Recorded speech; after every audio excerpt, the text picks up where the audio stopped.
Well, just got home tonight. There's a tractor blocking the driveway. Can't get my dually through because it won't go into gear. We're having issues earlier. I could see there was a bolt loose in the column, but the shift linkage on this thing was froze up today when we went to go get it from the farm. So tomorrow morning, once it's light out and we have a little bit of heat back out here because it's below freezing again, we'll come back out here and see about figuring out what's going on with this Kubota, and hopefully it's something we can fix tomorrow. Otherwise, get under there with a pry bar, put it in gear, and we'll get it pulled forward and at least pulled out of the way so you can get through the driveway. I might have been able to get the dually through there. Oh well, they can sit there. It ain't gonna hurt anything.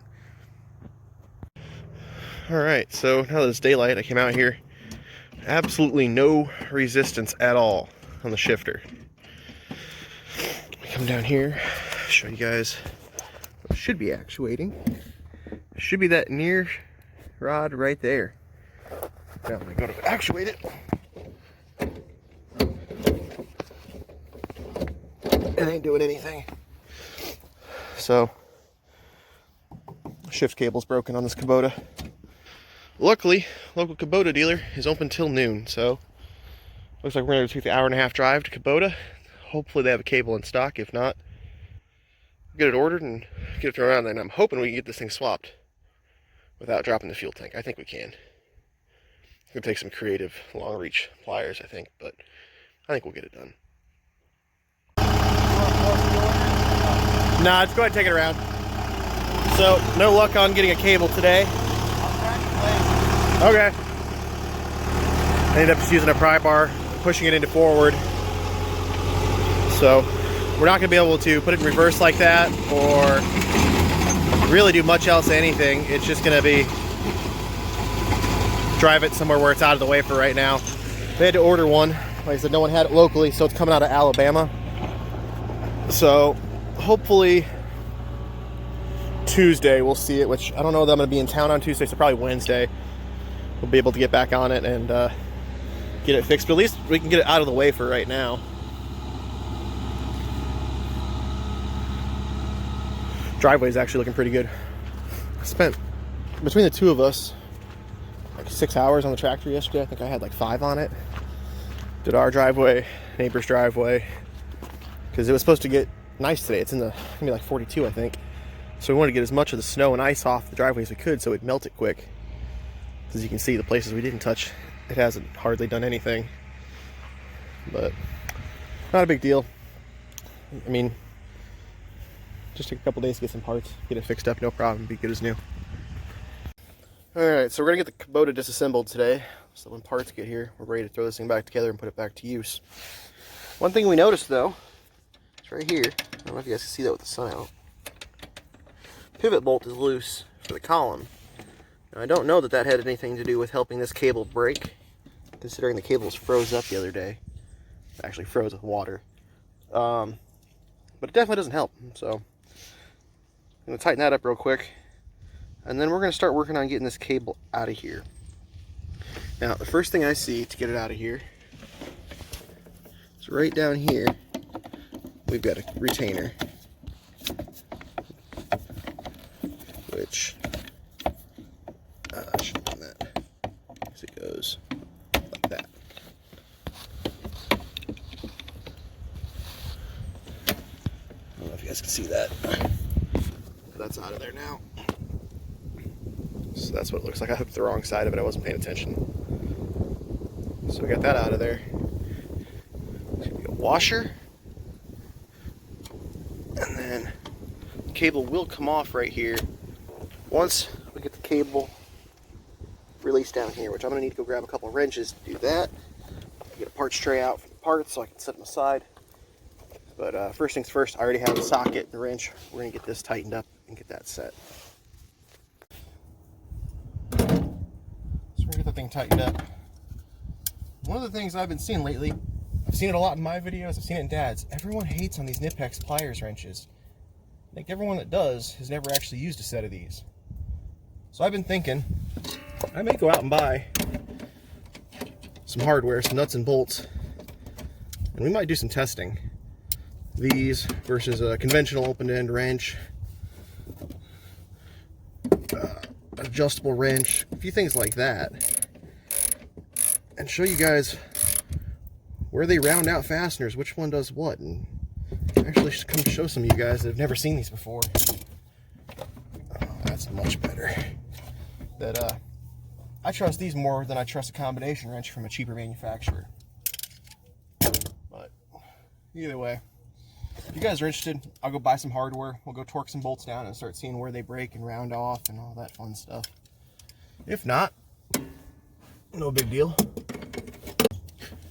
Well, when one set fails you, go grab two. There we go.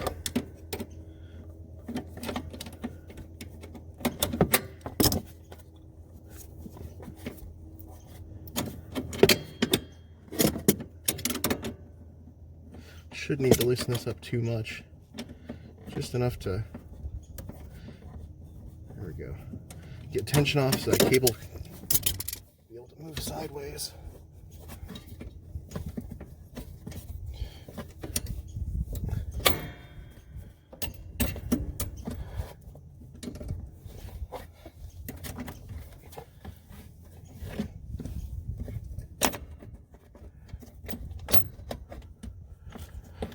Oh, the fun part, I'm trying to fish this thing through.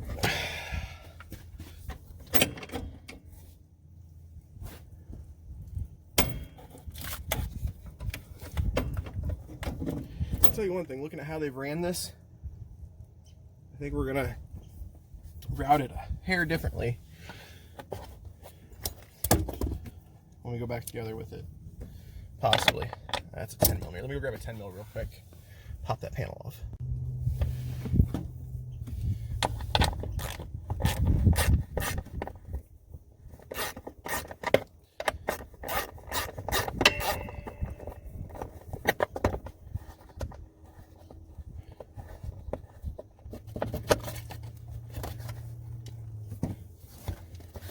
Down here under the mat too.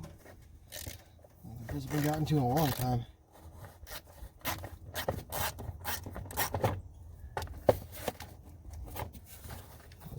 Need to get loosened so they don't have to come all the way off. I don't know if you guys can see where I'm at down there. So there are two more bolts hidden under the mat here. I don't know that this is going to make a ton of a difference for us, but it might be just a little bit we need to be able to get in there and fight that cable out. I'm going to go ahead and take these bolts all the way out though. Maybe easier to get the panel off. Fight longer with it, trying to leave them. Take that one out and put it in a parts tray.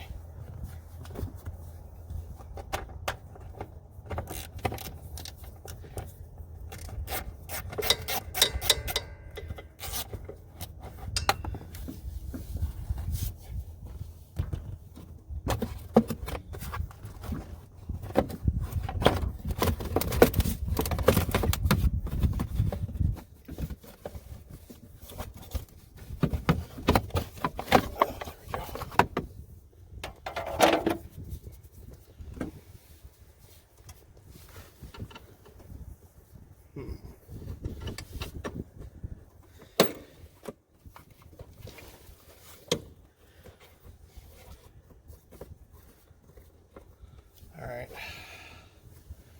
go get a Phillips real quick. See if I can get you guys to see what we're doing over here better.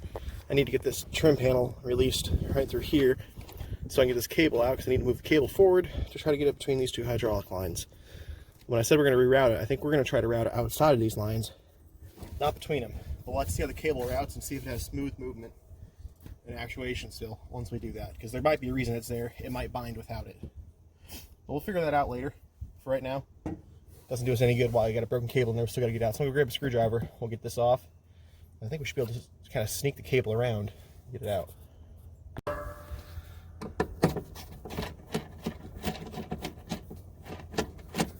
Okay, got that.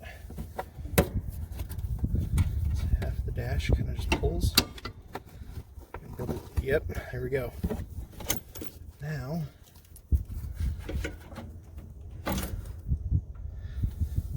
I wonder if these fit over.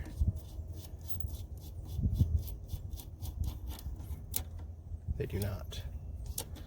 That sucks.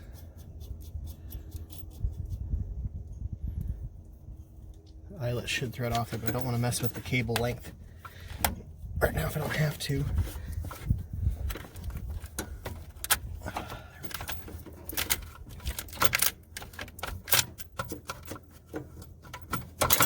Alright. Grab you guys, bring it over here now. Got the cable out of the dash. Now, drops down through the floor mat here. Goes underneath here, behind the fuel tank, to engage back over there. So we've got to release those jam nuts again, which are going to be kind of fun to get to. See if I can get some cardboard out and laying underneath the tractor here. See if we can get up in there with a wrench or something. Once we get that released, I need to get the tractor out of forward and into neutral or reverse to get the end up where I can get a pick in there to take the retainer off. Once that's done though, it should be out. It shouldn't, I mean, it really isn't that bad. The only thing that's gonna suck right now is it may be almost 60 out, but there's still snow on the ground and I'm not gonna lay in snow. So I gotta go find something to use as a mat to lay on, but it's actually not too bad. I thought this shift cable was gonna be a lot worse. I've done quite a few of them on different tractors that you end up taking half the tractor apart to try to get cables replaced on it. It's Kubota. This is a M9540. It's really not that bad. Alright, you can kind of see the shift linkage now. I've got it rocked up. I took a pry bar, moved it forward. I don't know if it's in neutral or reverse right now. I couldn't tell how many clicks it was. But it's at least to a point where I can get a long pick up in there. Get this focused in there. Yeah, I can get a long pick back there and get that retainer off. So now we just got to fight those two nuts off there, which I grabbed a pair of 3/4 wrenches. They're actually probably 19mm. Because this is a Kubota, but I only have one 19 on my truck, and I did have two 3/4, so I went ahead and grabbed the 3/4 right now because my ratcheting set stops at 18mm. I don't have the big ones that I keep on my service truck all the time. I kind of just grab those when I need them, but it'll work. So we'll get in there. We'll get it refocused here. Get those two jam nuts there loosened off, same as before on the other side. I don't think I'm gonna get the camera down there because it doesn't look like I'm gonna have a lot of room. And I'll come back and show you once we get it loosened up. I guess before I get started here, I will show you a little bit of where we're going to be working. I can't see the camera too well right now, but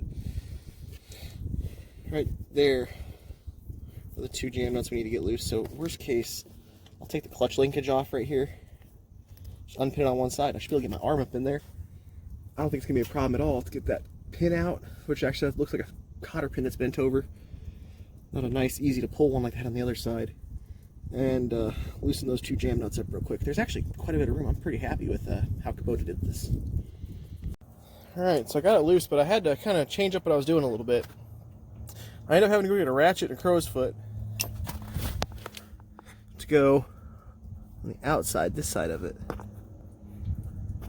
The inside, I put one of my 3/4 wrenches up from the bottom. I ended up using the ratcheting because it was a little shorter and I had the room to grab it. I got it broke loose. Then while laying there, I took my arm, had it come up around through here, and with just my finger through the loop of the wrench, reached in here, a little bit of a turn, flip the wrench over, a little bit of a turn, so we got it loose. Now it is loose in there. I just gotta go get a pair of pliers real quick to get that cotter pin out of there. Try to do it with my fingers, and for a small cotter pin, that thing's pretty damn strong. But we'll get that in there, or get that out of there, I guess. And we should be ready to fish the rest of that cable out. Alright, so we got the pin out. I ended up using a pair of long side cuts to get this thing out of there. This thing is hard. Usually I'm used to the Chinesium ones when they're small like this. Just bend them with your finger with no problem. But I ended up getting a pair of pliers in there, getting them straight. And some long side cuts over the top of the tank to kind of walk it up out of there. So, I don't know if you guys can see. Got it popped out. Now, just got to get up in there and work it out of that clamp, which I think the best way to do that's going to be go underneath it with the pry bar. Just give it a little bit of gentle persuasion to come out of there. And we'll see what the damage actually is on this thing.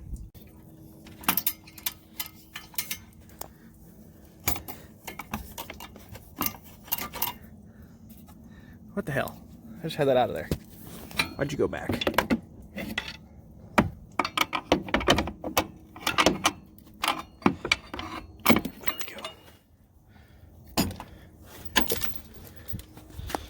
there is the forward reverse shift cable for a Kubota.